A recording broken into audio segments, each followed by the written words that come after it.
मैं वही कर रहा हूँ। बाकी धर्म भी जानता हूँ, अधर्म भी जानता हूँ, और धर्म को मैं पकड़ नहीं सकता, अधर्म को मैं छोड़ नहीं सकता। कन्हैया अब ये सब बातें छोड़ो, ये सब वार्ता होती रहेगी। मेरी माता गांधारी आपके लिए 56 प्रकार का व्यंजन बनाई है। उनको पता चला कि द्वारकाधीश आए हैं तो अपने हाथों से 56 प्रकार का व्यंजन बनाई है। तो द्वारकाधीश ने कहा, दुर्योधन, भोजन दो ही स्थिति में किया जा सकता है, या तो पेट में भूख लगी हो, और या तो खिलाने वाले के हृदय में श्रद्धा हो। तो ना हमको भूख लगी है, ना तुम्हारे हृदय में श्रद्धा है, प्रेम है,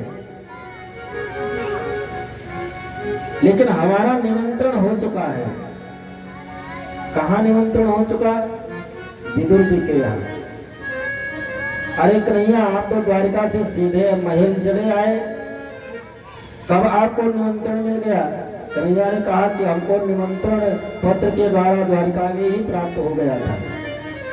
विदुर जी उसी सभा में बैठे हुए थे। उनको जब ये सुने कि कन्हैया कह रहे हैं कि विदुर काका के यहाँ निमंत्रण है, वो वहां से तुरंत भागे, बाजार में पहुंचे।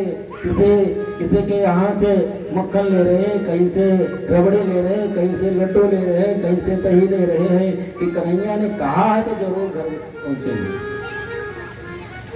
कन्हैया ने कहा है कि तो जरूर घर पहुंचेंगे। विदुर जी तो चले गए बाजार में भगवान को खिलाने के लिए, व्यंजन पदार्थ लेने के लिए, और द्वारकाधीश विदुर के यहाँ चल पड़े। तो जिस प्रकार से भक्त भगवान के मंदिर, भगवान का दर्शन करने के लिए नंगे पांव जाता है, जो भाव लेकर के भक्त भगवान के यहाँ जाता है, उसी भाव से भगवान भी भक्त के यहाँ जाते हैं। द्वारकाधीश भगवान कृष्ण भी नंगे पांव विदुर की कुटिया की तरफ चल पड़े। पांव में पनई नहीं है, नंगे पांव दौड़े दौड़े जा रहे हैं विदुर जी से मिलने के लिए। विदुर जी महाराज तो बाजार में थे, भगवान के लिए मक्खन, मिश्री, रबड़ी, जो भी खाद्य पदार्थ है एक एक करके सब ले रहे थे। विदुर जी की कुटिया पर पहुंचे, आवाज लगाई, काका जी। विदुर जी तो थे नहीं। उस समय विदुरानी स्नान कर रही थी। आवाज सुनी, समझ गई कि द्वारकाधीश ही है। उसको भान ही नहीं रहा कि मैं स्नान कर रही हूँ। जिस अवस्था में थी उसी अवस्था में दौड़ करके आई, कुंडी खोल दी। भगवान विदुरानी के भाव को देख करके मन में विचार करने लगे कि ये भक्त सब कितने पागल होते हैं कि स्नान करे, तेरे को भान ही नहीं है कि मैं स्नान कर रही हूँ, कि किस अवस्था में हूँ। भगवान अपना पीताम्बर विदुरानी को ओढ़ा दिया। विदुरानी द्वारकाधीश का हाथ पकड़े आंगन में लेकर के आई। कन्हैया ये, और पीढ़ा ने, कन्हैया यहाँ पर बैठो। नहीं नहीं कन्हैया, ये भी जगह शुद्ध नहीं है, ये नहीं यहाँ बैठो। पूरे आंगन में विदुरानी कन्हैया को नचा डाली, और बैठने के लिए जब पीढ़ा भी रखी वो भी उल्टा रखी। उसी के द्वारकाधीश बैठ गए। काकी जी, बहुत देर से भूख लगी है। जब से द्वारका से चला हूँ, हस्तिनापुर आया हूँ, एक घूंट पानी भी पीने को नहीं मिला, बहुत देर से भूख लगी है। विदुरानी ने कहा कि आपके काका बाजार गए होंगे, अभी कुछ लाते ही होंगे, लेकिन घर में तो और कुछ है नहीं, केला रखा हुआ है, और वो आपके काका जी उस केले के पेड़ की सेवा करते हैं, वही मैं लेकर के आती हूँ। एक टोकरी में केला भर करके लेकर के आई, और पत्तल कन्हैया के सामने रखी, और केला छील करके, केला का जो छिलका है पत्तल में रखती है, केला दूर फेंकती जाती है। कन्हैया छिलका उठाते हैं, बड़े प्रेम से खा रहे हैं। केला छीलती हैं, छिलका पत्तल में रखती है, केला को दूर फेंकती जा रही, बड़े प्रेम से कन्हैया उस छिलके को खाते जा रहे हैं। एक छिलका खाए, दो खाए, तीन खाए, ऐसे ऐसे करते करते 50 केले की छिलका कन्हैया खा गए। तब तक विदुर जी आ गए, आवाज लगाई, अरे विदुरानी सुनती हो? अरे कन्हैया बीच सभा में हमारे सम्मान को इतना बढ़ाए, उस सभा में कहे कि हम विदुर के यहाँ जा रहे हैं, जल्दी से गोबर लाओ, आंगन को लीपो, कन्हैया आ रहे होंगे, ये देखो हम मक्खन मिश्री ये सब कुछ बाजार से ले आए, सब व्यवस्थित करो जल्दी से। विदुरानी ने कहा हल्ला मत मचाओ, आ गए। लेकिन जब विदुर जी आंगन में पहुंचे और इस दृश्य को देखे तो पकड़ करके रो पड़े। कन्हैया तुम तो त्रिलोकाधिपति हो, क्या हमको इतना गरीब समझ लिए कि जो घर में था केला का छिलका आप खाते जा रहे हैं, केला को आप दूर फेंकती जा रही है, कम से कम बता दिए हो। कन्हैया ने कहा कि काका जी हमको ध्यान ही नहीं रहा, हम छिलका खा गए क्या? हाँ कन्हैया तुम छिलका ही खा गए, केला देखो सब पड़ा हुआ है। कन्हैया ने कहा कि उनको पता ही नहीं चला। विदुर जी जो बाजार से मक्खन मिश्री रबड़ी जो कुछ भी लेकर के आए थे सामने लगा करके रखे, तो जब खाना प्रारंभ किए कन्हैया ने कहा काका जी एक बात बताएं, बुरा मत मानना, जो काके जी के केला में छिलके में जो स्वाद मिल रहा था वो आपके रबड़ी में पकवान में स्वाद नहीं है। खाने में तो हमको दो बार ही खाने का स्वाद मिला। एक तो रामा अवतार में सबरी मैया जो जूठी बेर खिलाई थी, जो स्वाद मिला था वो स्वाद कभी आज तक न मिल पाया। लेकिन आज जो काकी जी ने केला का छिलका खिलाया, जो स्वाद मिला वो स्वाद आज तक नहीं मिला और जीवन में कभी वो स्वाद मिल भी नहीं पाएगा। परमात्मा द्रव्य को नहीं देखता कि तुम्हारे 56 प्रकार के व्यंजन हैं क्या है, परमात्मा तो केवल भाव को देखता है। सबसे ऊंची प्रेम सगाई, सबसे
युधिष्ठिर कीनो राजसूयाग युधिष्ठिर कीनो राजसूयाग युधिष्ठिर कीनो राजसूयाग युधिष्ठिर कीनो तावे दूत उठाई सबसे मोटी प्रेम सगाई सबसे मोटी प्रेम सगाई सबसे मोटी प्रेम सगाई सबसे मोटी प्रेम सगाई सबसे मोटी प्रेम सगाई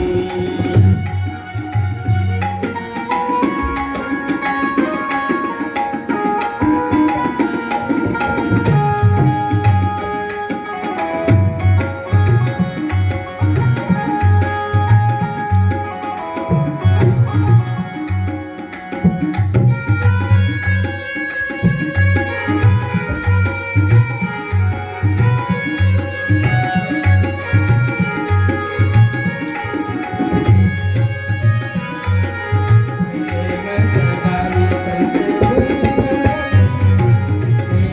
सगाई सबसे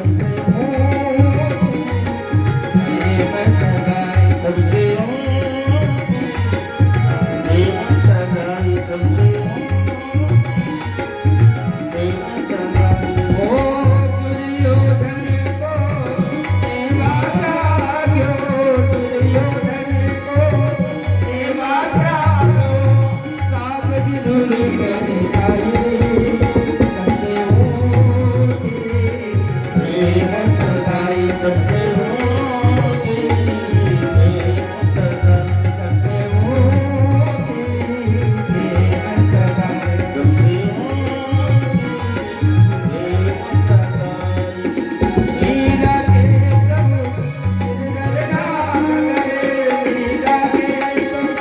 गिरधर नागर हीरा के प्रभु गिरधर नागर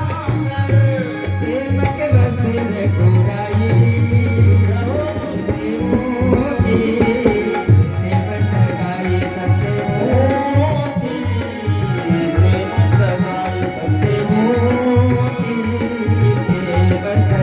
सबसे मोती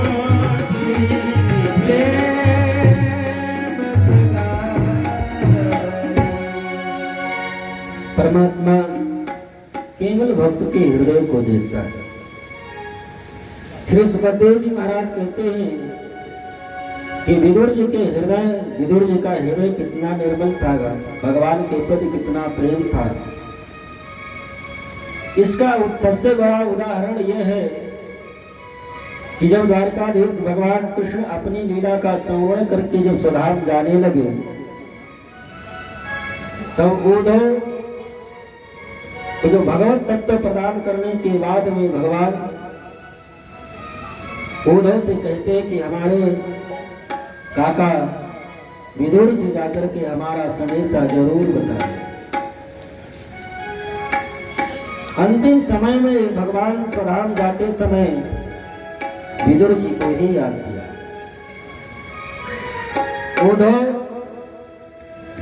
भगवान के कहने के अनुसार, द्वारकाधीश के कहने के अनुसार आकर के विदुर जी से मिलते हैं। विदुर जी को भगवान के स्वधाम गमन की सारी बात बताई। विदुर जी उद्धव जी से कहते हैं कि हम तो भगवान का सानिध्य कुछ क्षणों के ही लिए प्राप्त हो पाया। उद्धव आप तो भगवान के सानिध्य में बचपन से लेकर के आज तक उनके समीप में रहे। भगवान के चरित्र को आप हमको सुनाए। उद्धव जी विदुर जी को भगवान की संपूर्ण कथा सुनाते हैं। विदुर जी पुनः पूछते हैं कि भगवत तत्व क्या है, भगवत स्वरूप क्या है, वो भी आप हमको बताने की कृपा क्या करें, क्योंकि भगवान से आपको प्राप्त है, भगवान आपको बता चुके हैं। तो उद्धव जी ने कहा कि हम आपको भगवत तत्व की जानकारी नहीं दे सकते।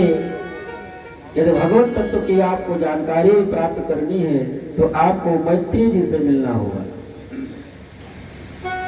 विदुर जी महाराज हरिद्वार क्षेत्र में आए मैत्री जी से मिलते हैं और मैत्री जी से भगवत तत्व के बारे में जानकारी प्राप्त करने के लिए उनसे प्रश्न करते हैं कि भागवत तत्व क्या है, भगवत स्वरूप क्या है।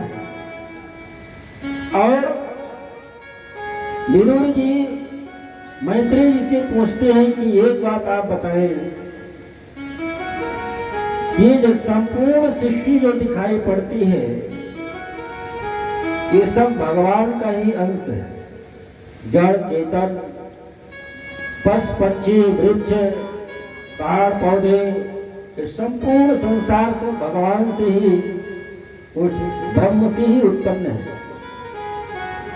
तो एक बात आप बताएं कि कालेन तवाद्या मुदामुपेत्या ततो च भवं भगवत्यदरसाः सुखाय कर्मणि करोति लोके नातै सुखवन्याद उपारम्। जिन संपूर्ण सृष्टि उस परमात्मा की ही बनाई हुई है, सब परमात्मा के ही अंश है। ये परमात्मा जीवों के साथ में भेदभाव क्यों करते हैं? किसी को भगवान इतना गरीब बना देते हैं कि वो सुबह से शाम तक मजदूरी करता है और मजदूरी में उतना ही मिलता है कि अपने परिवारों को दाल रोटी किसी तरह से खिला सके। शाम को आकर के सोचता है कि मैं भी अपने बेटे को बढ़िया बढ़िया भोजन करा पाता, बढ़िया वस्त्र पहना पाता, जो सुख सुविधाएं हैं संसारिक में भी अपने परिवार को दे पाता। और किसी को भगवान इतनी धन संपत्ति दे देते हैं कि इसको पता ही नहीं है कि हमारे पास में कितनी संपत्ति है। भगवान किसी को एक भी औलाद नहीं देते, पूरा जीवन उसका बिना औलाद के निसंतान ही बीत जाता है। किसी को भगवान इतने संतान दे देते हैं कि वो संतानों का सबका पालन पोषण नहीं कर पाता। किसी को भगवान इतना सुंदर स्वरूप दे देते हैं कि वो समाज में निकलता है तो अहंकार में कि हमारे समान को तो कोई है भी नहीं, और भगवान किसी को इतना क्रूर बना देते हैं कि वो समाज में लज्जा के मारे निकल नहीं पाता।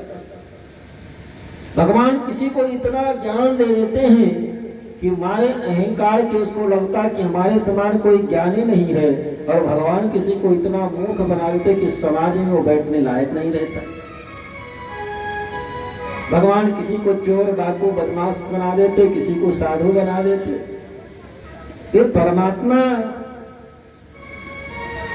जीवों के साथ में भेदभाव क्यों करते? मैत्री जी मुस्कुरा करके विदुर जी से कहते हैं कि आपने प्रश्न बड़ा अच्छा किया, लेकिन जैसा आपने प्रश्न किया है ऐसा है नहीं। भगवान किसी के साथ में भेदभाव नहीं करते।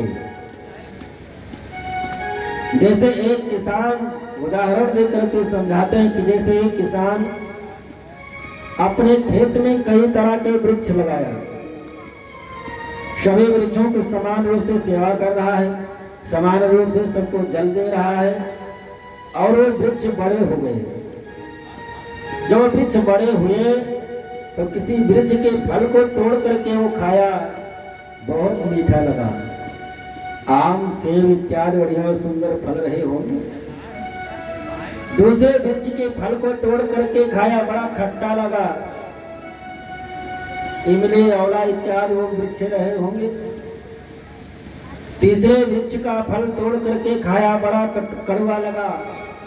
नीम इत्यादि जैसे वृक्ष रहे होंगे। किसी वृक्ष के पास में गया, बड़े बड़े कांटे थे, चुभ गया।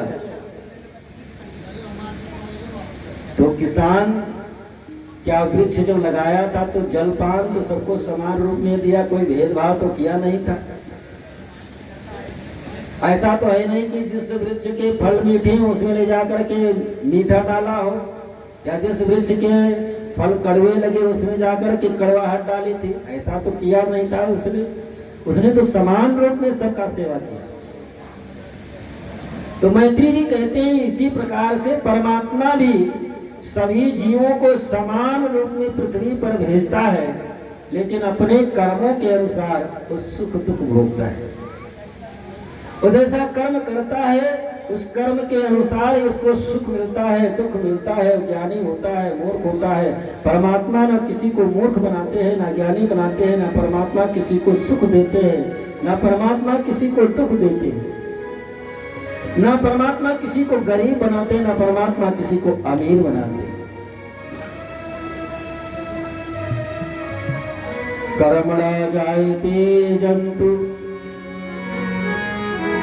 कर्मणा जायते जंतु कर्मण्येव विलीयते सुखं दुःखं भयं क्षेमं कर्मण्येवापाद्यते। काहू न को सुख काहू न को सुख दुख करेगा,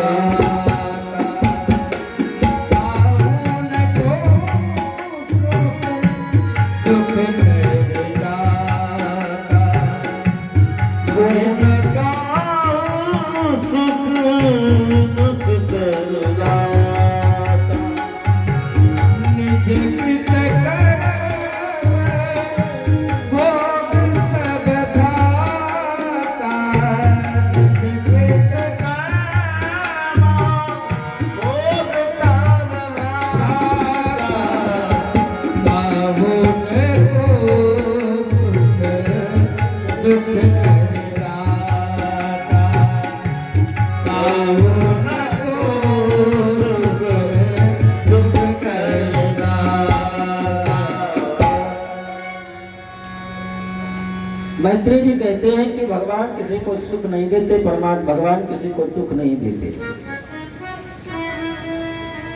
इस मृत्यु लोक में जो भी आया है और जैसा कर्म करता है उस कर्म का फल उसी को ही भोगना पड़ता है।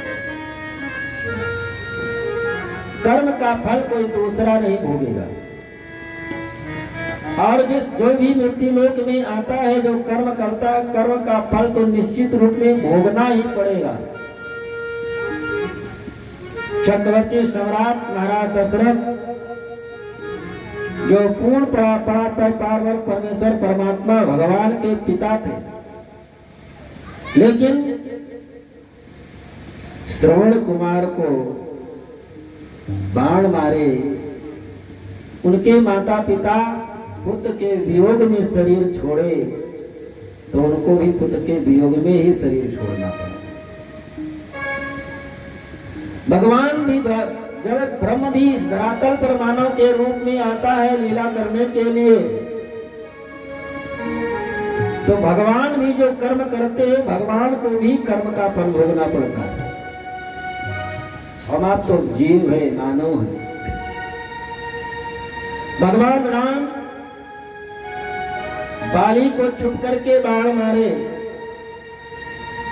और वही राम जब कृष्ण के रूप में अवतरित हुए तो वही बाली बहेलिया के रूप में जन्म लेता है और द्वारकाधीश भगवान कृष्ण के अंतिम समय में वही बहेलिया भगवान के चरणों में बाणों का प्रहार करता है तो भगवान अपने स्वधाम को जाते हैं। जो जैसा कर्म करता है कर्म का फल तो भोगना पड़ेगा। ऐसा नहीं है कि कर्म आप उल्टा सीधा कर्म कर रहे हैं, धन कमा करके उल्टा सीधा ला रहे हैं तो परिवार वालों को भोगना पड़ेगा ना। जो कुकर्म करेगा फल उसी को भोगना पड़ेगा। वाल्मीकि जी महाराज जिन्होंने रामायण जैसे ग्रंथ की रचना की, पहले बहुत बड़े डाकू हुआ करते थे। जंगल में रहा करते, उधर से जो भी निकलता उसको मार देते, उसके पास में जो होता वो लूट लेते। यही उनका कर्म था। जो भी निकले उसको मारे, उसके पास में जो है लूट ले, उसी से वो अपना परिवार चलाते। एक दिन उस रास्ते से होकर के नारद जी जा रहे थे। नारद जी को वाल्मीकि जी ने पकड़ लिया। आपके पास में जो है वो हमको दे दो, नहीं तो आपको मार देंगे। नारद ने कहा हमारे पास तो कुछ है नहीं, हम तो साधु, हमारे पास में जो धन है वो आप ले नहीं सकते। वो भगवान का भजन रूपी धन है, उसको आप ले नहीं सकते।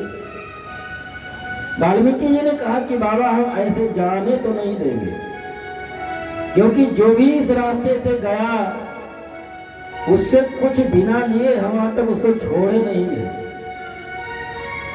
नारद जी मन में विचार करने लगे कि बड़े आज गड़बड़ में फंसे, करें क्या। नारद जी ने वाल्मीकि से कहा एक बात बताओ कि जो ये तुम कर्म कर रहे हो अधर्म का, इसका जो फल है वो तुम्हारे परिवार वाले भी भोगेंगे कि तुम्ही को भोगना पड़ेगा। नारद जी ने कहा जो कर्म तुम कर रहे हो इसका फल तो तुम्ही को ही भोगना पड़ेगा, ये अधर्म है। वाल्मीकि जी ने कहा कि हम घर लेकर के जाते हैं, जो भी लूटते हैं घर परिवार वाले, पत्नी बेटे माता पिता सब खाते हैं, सबको बराबर की हिस्सेदारी उनकी भी होगी। नारद जी ने कहा ऐसा नहीं है। जब तुमको विश्वास ना हो तो जाकर के अपने माता पिता से पूछाओ, अपनी पत्नी से पूछाओ, क्या तुम जो अधर्म करते हो क्या उसमें उनकी भागीदारी है। वाल्मीकि जी ने कहा कि आप हमको बेवकूफ समझते हैं क्या, मैं जाऊं अपने घर पूछने के लिए, आप इधर धीरे से निकल जाओ। नारद जी ने कहा विश्वास ना हो तो वृक्ष में हमको बांध दो, जब लौट करके आना तब खोलना। नारद जी को वाल्मीकि वृक्ष में बांध करके चले गए घर। अपने माता पिता से पूछे कि पिताजी जो हम ये अधर्म कार्य करके लूट मार करके लाते हैं धन संपत्ति आप लोगों को खिलाते हैं, क्या उस अधर्म में आप लोगों की भी भागीदारी है। माता पिता ने कहा कि बेटे का धर्म है पिता का पालन पोषण करना वृद्धा अवस्था में, ये तो अपने, लेकिन जो तुम अधर्म कर रहे हो उस अधर्म के कर्म में 1% की भागीदारी हमारी नहीं है, वो तो आपको ही भोगना पड़ेगा। पत्नी के पास में गए, पत्नी से पूछे, पत्नी ने कहा कि मैं आपके धर्म पत्नी हूं, अधर्म पत्नी नहीं हूं। जो आप धर्म करेंगे उसमें हमारी आधी की हिस्सेदारी होगी, और जो आप अधर्म करेंगे पाप कर्म करेंगे उसमें 1% हमारी भागीदारी नहीं है। इसीलिए मैं धर्म पत्नी हूं, अधर्म पत्नी कोई नहीं कहता कि हमारी अधर्म पत्नी, सब धर्म पत्नी के। मैं आपकी धर्म पत्नी, आपके धर्म में हमारी आधी भागीदारी, अधर्म में नहीं। बेटों से पूछे, बेटों ने भी वही उत्तर दिया। वाल्मीकि जी की निगाह खुली, लौट करके आए, नारद जी से कहे कि अब तो पूरा जीवन ऐसे ही बीत गया, अब करें क्या। नारद जी ने कहा कि राम राम जपो, जितने भी पाप हैं धीरे धीरे समाप्त हो जाएंगे। वाल्मीकि जी ने कहा कि पूरा जीवन पाप कर्म करते करते व्यतीत हो गया, अब हमसे भजन कैसे हो पाएगा, क्योंकि हो ही भजन नहीं तामस देह। ये शरीर इतना तामसी हो चुका है, इतना पापी हो चुका है कि अब इस शरीर से भजन हो ही नहीं पाएगा। इस शरीर से कानों से भगवान की कथा सुन ही नहीं पाएंगे, भगवान की कथा में मन ही लगेगा ही नहीं। तो भगवान की बड़ी जब कृपा होती है, पुण्य होता है, तब भगवान का भजन कीर्तन भगवान की कथा प्राप्त होता है। तो नारद जी ने कहा कि ये काम करो, तुम पूरा जीवन मार काट का काम करे हो, तुम मार उल्टा नाम तो जप ही सकते हो, सीधा नहीं जप सकते, तो मार करोगे, राम राम अपने आप बनता चलेगा। उल्टा नाम जपत जग जाना, वाल्मीक में गौर समाना। उल्टा नाम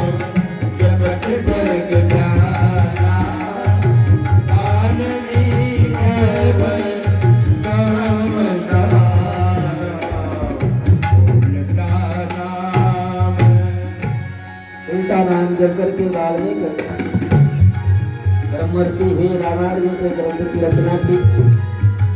तो कहने का मतलब जो कर्म आप करोगे उस कर्म का फल तो आप ही को भोगना है। और यदि आप कर्म सुख दुख भी, यदि आपका कर्म ठीक नहीं है, पूर्व जन्म आपका सही नहीं बीता, तो भगवान यदि आपको सुख देना चाहे, यदि परमात्मा चाहे भी, भगवान चाहे भी तो आपको सुखी नहीं कर सकते। भगवान चाहे भी तो आपको धन दौलत नहीं दे सकते। एक घटना बताएं, सायंकाल के समय में हमेशा भगवान शिव और पार्वती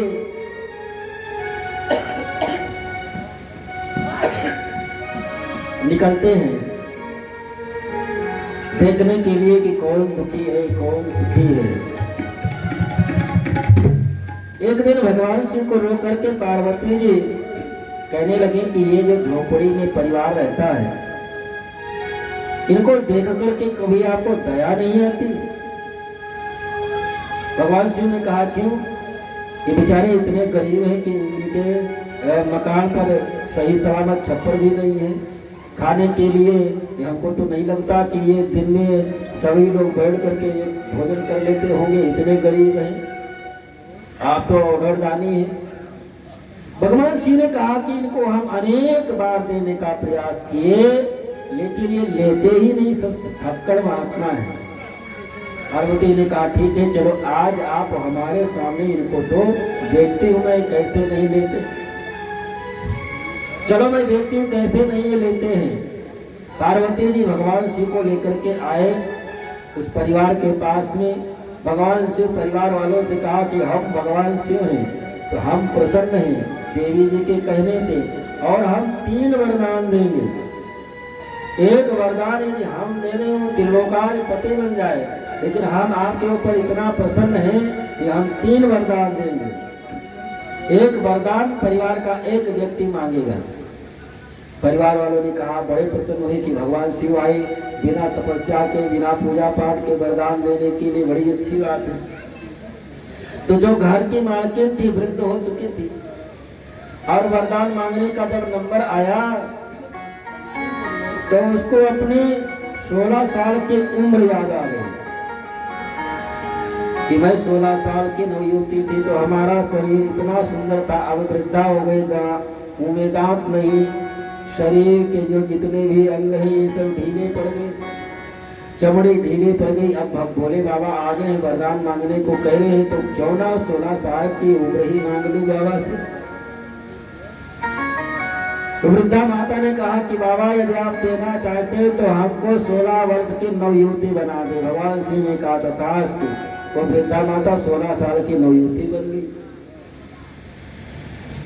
अब घर के मालिक का नंबर आया, वो भी वृद्ध हो चुके थे। उन्होंने देखा कि ये हमारी पत्नी, हम तो ये वृद्ध है और ये 16 साल की नवयुवती, उनको आ गया क्रोध।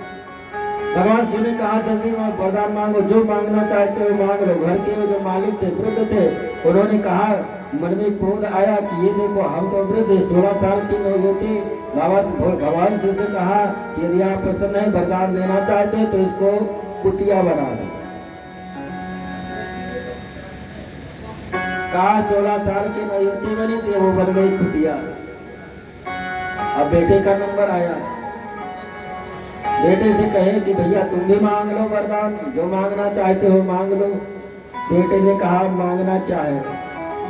यदि आप प्रसन्न है देना ही चाहते हैं तो हमारी माँ जैसी थी वैसे ही आप बना।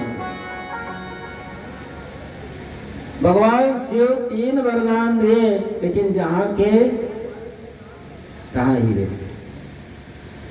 सुख दुख अमीरी गरीबी सब कुछ अपने कर्मों के अनुसार जीव भोगता है। मैत्री जी से विदुर जी महाराज फिर प्रश्न करते हैं कि भगवान इस संसार की रचना, ब्रह्मांड की रचना कैसे करते हैं? मैत्री जी कहते हैं कि भगवान की जब इच्छा होती है कि अब मैं जागृत होते हैं, जब इच्छा होती है तो ब्रह्मांड की रचना करते हैं। और भगवान के एक एक रोए में करोड़ों करोड़ों ब्रह्मांड समाहित रहते हैं विराट भगवान के स्वरूप में। और एक एक ब्रह्मांड में करोड़ों करोड़ों पृथ्वी, जैसे इस पृथ्वी पर हम लोग रह रहे हैं ऐसे ही करोड़ों पृथ्वी होती है एक ब्रह्मांड, ऐसे ही करोड़ों सूर्य चंद्रमा होते हैं एक ब्रह्मांड में।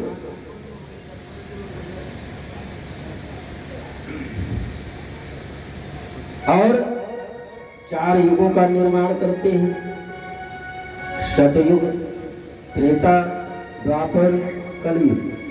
और सबकी आयु भी निर्धारित होती है। ऐसा नहीं है जो भी आप संसार में देख रहे हैं सबकी एक निश्चित आयु है। इन युगों की भी आयु निर्धारित होती है। कलयुग की आयु 4,32,000 वर्ष, द्वापर की आयु 8,64,000 वर्ष, त्रेता की आयु 17,28,000 वर्ष, सतयुग की आयु त्रेता की आयु 12,96,000 वर्ष और सतयुग की आयु 17,28,000 वर्ष। इस प्रकार से इन 4 युगों की आयु को भगवान निर्धारित करते हैं। और इस प्रकार से सतयुग, द्वापर, त्रेता, कलयुग जब 71 बार व्यतीत हो जाते हैं, 71 बार एक चतुर्युगी जब व्यतीत होते हैं तब एक मनवंतर होता है। और इस प्रकार से जब 14 मनवंतर बीत जाते हैं तब एक कल्प होता है। एक कल्प माने एक ब्रह्मा का एक दिन, क्योंकि ब्रह्मा की भी आयु निर्धारित है। इस प्रकार से जो चतुर्युगी है जब 71 बार बीते तो मनवंतर होता है, 14 मनवंतर बीते तो एक कल्प होता है। एक कल्प ये ब्रह्मा जी के एक दिन के बराबर होता है। इस प्रकार से परमात्मा ब्रह्मांड बनाता है, ब्रह्मांड में पृथ्वी की रचना करता है। उस परमात्मा की इच्छा हुई, भगवान नारायण के नाभि से कमल उत्पन्न हुआ, कमल पर ब्रह्मा जी की उत्पत्ति हुई। ब्रह्मा जी का जब जन्म उस कमल के ऊपर हुआ, चारों तरफ अंधकार, मन में विचार करने लगे कि मैं कौन हूँ, हमको जन्म देने वाला कौन है, मैं कहाँ से आया हूँ। आकाशवाणी हुई, तपस्या करिए।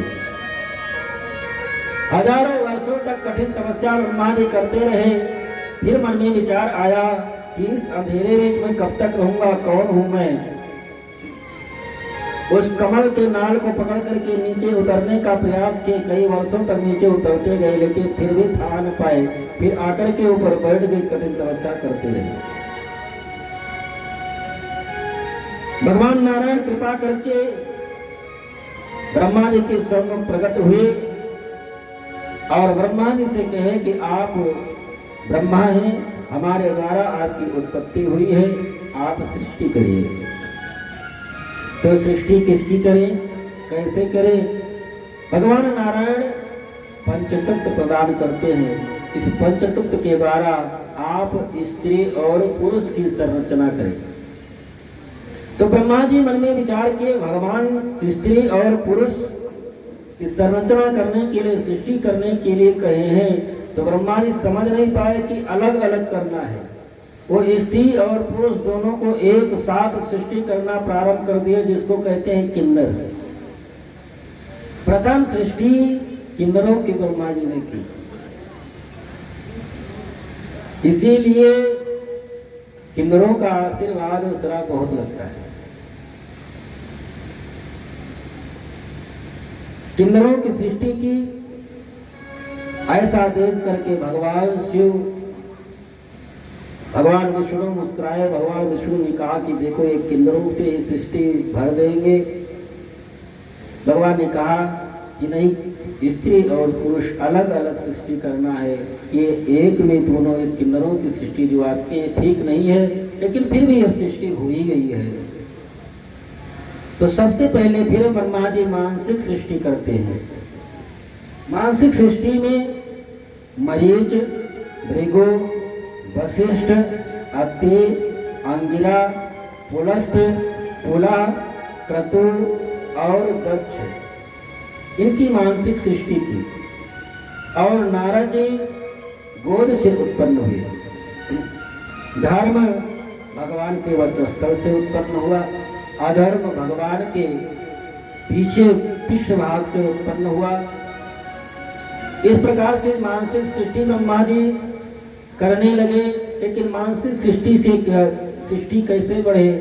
तो ब्रह्मा जी भगवान मनु और शत्रुपा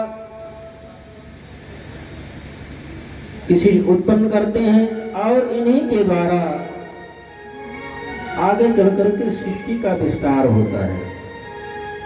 भगवान की छाया से महर्षि गर्दम जी का जन्म होता है और ब्रह्मा के दाहिने भाग से मनु जी और वाम भाग से शत्रुपा जी का जन्म होता है, जिनकी सृष्टि में आज ये मनु की जो संपूर्ण सृष्टि जो कुछ भी दिखाई पड़ती है, ये भगवान मनु की ही सृष्टि है। चत्वार्याणि कर्माणि संध्यायां परिवर्जयेत्, आहारं मैथुनं निद्रं साधायं चतुर्भुजम्। जब सृष्टि प्रारंभ की उसी समय महाराज कश्यप और अदिति के द्वारा हिरणाक्ष और हिरण्यकश्यप का जन्म होता है। हिरणाक्ष पृथ्वी को लेकर के रसातल में चला गया। भगवान शुक्र का रूप धारण करके और पृथ्वी का उद्धार करते हैं। और इसके बाद में जो सृष्टि प्रारंभ होती है, महाराज जो कर्दम ऋषि हुए, कर्दम जिसका विवाह देवहूति के साथ में हुआ, और कर्दम जी महाराज को भगवान पहले ही कह चुके थे कि हम आपके यहाँ जन्म लेंगे, लेकिन भगवान जन्म नहीं लिए। उसके पहले इनके यहाँ 9 बेटियां हो गई। इस सब बड़ी विस्तार से कथा है। भगवान आए नहीं, 9 बेटियां हो गई। लेकिन कर्दम जी जब तपस्या करने के लिए चलने लगे तो देवहूति भगवान कर्दम जी से प्रार्थना करते हैं कि आप ये 9 बेटियों को छोड़ करके जा रहे हैं, किसके सहारे? इनका विवाह कौन करेगा? कर्दम जी ने कहा कि ठीक है, लेकिन और भगवान भी कहा था कि हम आपके यहाँ बेटा बन करके आएंगे। भगवान तो अभी आए नहीं।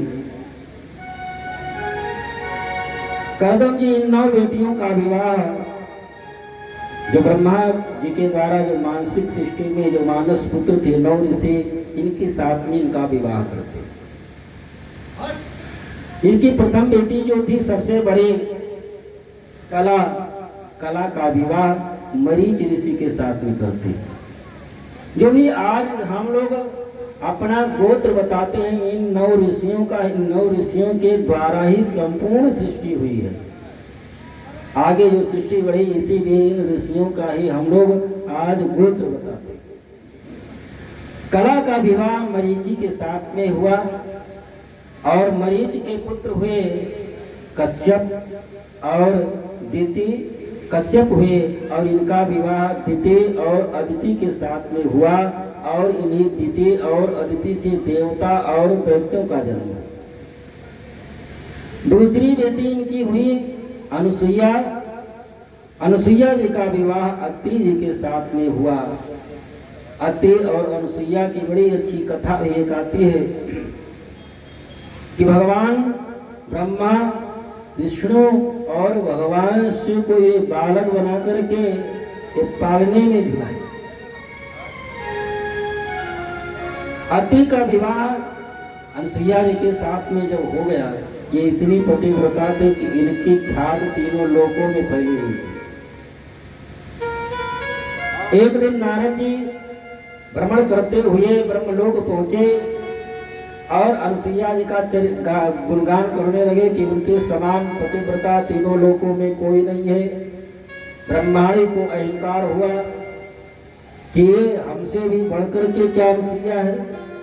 वही बात नारद जी जाकर के लक्ष्मी जी से कहते हैं। लक्ष्मी जी भी मन में उनको भी अहंकार हुआ कि क्या हमसे भी बढ़कर के अनुसुईया है। यही बात जाकर के रुद्राणी पार्वती जी से जो नारद जी ने कही अनुसुईया की कथा, तो उनको भी ये लगा क्या हमसे बढ़ करके अनुसुईया है।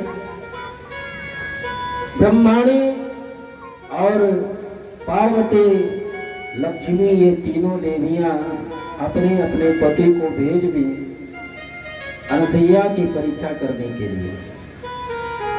ब्रह्मा जी, भगवान शिव और भगवान विष्णु तीनों अनुसुईया की परीक्षा करने के लिए सन्यासी का वेश बना करके आ गए। आवाज लगाए, अनुसुईया जी कुटिया से बाहर निकल करके आई। क्या आज्ञा है महाराज, हमको भिक्षा चाहिए। कैसी भिक्षा? बनी हुई भिक्षा या सूखी भिक्षा? आप क्या लेना चाहेंगे? जो आप उचित समझे, जो आपको जरूरत हो आप बताएं। तो सन्यासी के वेश में तीनों देवों ने कहा कि हमको नग्न भिक्षा चाहिए, आप नग्न होकर के हम लोगों को भोजन कराएं। तो अनुसुईया जी मन में विचार करने लगे कि कोई सन्यासी स्त्री के फोटो को देखना भी अधर्म समझता है, कोई सन्यासी स्त्री के फोटो को भी देखना अधर्म समझता है, और ये कैसे सन्यासी है कह रहे हैं कि नग्न होकर के हमको भोजन करा। ध्यान धर करके जब देखा तो देखा कि ये तो सृष्टिकर्ता ब्रह्मा, पालन करता विष्णु, संहार करता, ये तो शिव है। हाथ में जल लिया, मन में विचार किया कि द्वार पर आए हुए अतिथि यदि भूखे लौट जाएं, यदि खाली हाथ लौट जाएं, तो गृहस्थ जीवन का अपराध होगा, हमारे पति की आयु घटेगी। अब इनको बिना भोजन कराए तो जाने देना, ये तो अधर्म है। द्वार पर कोई भी आए, यदि भूखा लौट करके जा रहा है तो आपके वो पुण्य को लेकर के जाता है, वो घर के मालिक के आयु को लेकर के जाता है। तो अनुसुईया हाथ में जल ली और अपने पति देव का स्मरण करके कि यदि मैं आपकी सेवा तन मन धन और हर प्रकार से करती हूँ तो आप इनको छोटा सा बालक बना दें। जो ही पानी का छींटा दिया, नवजात शिशु छोटे छोटे बालक के रूप में ब्रह्मा विष्णु महेश तीनों आ गए। गोदी में लेकर के तीनों को अपना स्तनपान कराया और ले जाकर के पालने में डाल दी। पालने में ले जाकर के डाल दी, पालना झुलाने लगे। शाम के समय जब महाराज अत्रि लौट करके आए, देवी ये घर में एक पालने में तीन तीन बालक एक किसके हैं? अनुसुईया ने कहा कि आप ही के हैं। हमारे हैं? अरे सुबह हम गए थे तो गर्भवती होने का कोई लक्षण भी नहीं था, और हम शाम को लौट करके आए, तीन तीन बालक कैसे? सारी घटना बताई। पालने में झुलाती हैं। बहुत दिन ऐसे जब व्यतीत हो गया, ब्रह्माणी रुद्राणी और ये सब इंतजार करती रही। नारद जी तीनों अपने अपने पति को ढूंढने के लिए निकले। ब्रह्मलोक से, वैकुंठ धाम से, कैलाश पर्वत से। रास्ते में नारद जी मिल गए। माता जी प्रणाम। कैसे कहाँ जा रहे हैं तीनों? अपने पति को ढूंढने के लिए। नारद बात मत करो, तुम्हारी ही वजह से वो चले गए और बहुत दिन व्यतीत हो गया, कहाँ है कुछ अता पता ही नहीं है। वो माता अनुसुईया के यहाँ छोटे छोटे बालक बन करके पालना झूल रहे हैं। लेकिन देवी ऐसे सीधे मत चले जाना, नहीं तुमको भी चिड़िया कौवा बना करके पेड़ पर बैठा देंगे।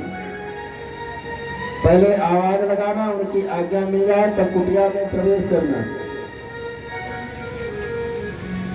तीनों देवियां आई। माता अनुसुईया एक कुटिया पर आवाज लगाई, कौन? आपकी बहू ये है। आकर के दरवाजा खोली, प्रार्थना करने लगी कि हमारे पति देव हैं, आप उनको वापस कर दीजिए। अत्रि जी भी लौट करके शाम को तब तक आ गए थे। अत्रि जी पूछे ये कौन? ये आपके बहुए हैं। अभी बेटे छोटे छोटे, बहू पहले ही आ गई। बहुत प्रार्थना करने पर अनसुईया जी ने कहा ठीक है आपके पति हैं, आप ले जाए। ब्रह्माणी लक्ष्मी सब कहने लगे इसमें कैसे पता, छोटे छोटे तो बालक हैं, हम अपने पति को छोड़ करके इनको इनके पति को उठा लें और मान लीजिए लेकर चल गए थे तो सबसे पहले तो नारद ही हल्ला मचाएगा कि देखो ये अपने अपने पति को गोदे में छोटे बालक के रूप में लेकर के जा रहे, बड़ी हंसाई होगी। तो अनसुईया जी ने कहा कि उस समय तो लोगों को विचार नहीं आया था कि अपने पतियों को भेजी थी हमारी परीक्षा लेने के लिए और वो भी नग्न होकर के मैं उनको भोजन कराऊं, हमारे जगत में हंसाई होती, वो तुम लोगों को ध्यान नहीं आया था। चलो ठीक है, मैं आपके पतियों को वापस करते हो। फिर जल का छींटा दिया, तीनों ब्रह्मा विष्णु भगवान शिव अपने स्वरूप में आ गए, वरदान देने के लिए कहे। अत्रि को पहले वरदान दे चुके थे तीनों देव जो तपस्या कर रहे थे कि आपके यहाँ पुत्र बन करके आऊंगा, लेकिन माता अनसुईया ने कहा कि हमारे स्तन का पान किए हैं, मैं इनको पुत्रवत स्नेह दी है, इसलिए मैं चाहूंगी कि हमारे यहाँ बेटा बन करके आप तीनों आए। तो वही अत्रि जी के यहाँ ब्रह्मा जी के अंश से चंद्रमा का जन्म होता है और इन्हीं चंद्रमा के पुत्र हुए बुध और बुध के पुत्र हुए पूर्वा और इन्हीं के वंश में आगे चल करके भगवान कृष्ण का जन्म होता है और विष्णु भगवान के अंश से दत्तात्रेय भगवान का जन्म होता है अनसुईया के यहाँ और भगवान शिव के अंश से दुर्वासा जी का जन्म हुआ। अत्रि और अनसुईया के ये पुत्र